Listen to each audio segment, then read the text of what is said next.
Les évangiles ne se posent pas vraiment la question du comment en ce qui concerne la résurrection. Ils s'attachent plutôt à exposer comment des hommes, des femmes, des groupes se laissent saisir par l'inattendu de la résurrection du Christ. Hésitation, incompréhension ou joie indescriptible, la foi n'attend pas les certitudes. Pierre et le disciple bien-aimé en font l'expérience saisissante dans le jardin du sépulcre ouvert.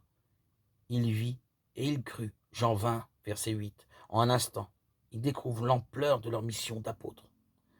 Il nous a chargés d'annoncer au peuple, de témoigner que Dieu l'a choisi comme juge des vivants et des morts. Acte 10, 42.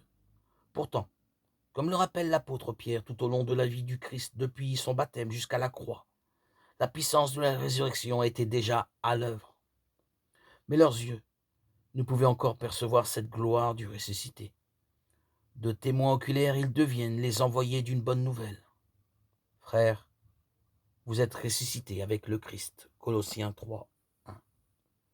Humblement, imperceptiblement, nous sommes tous appelés à entrer dans la lumière de la résurrection, en nous laissant saisir par la joie que Dieu nous donne.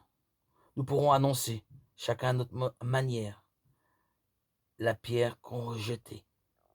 Les bâtisseurs est devenue la pierre d'angle.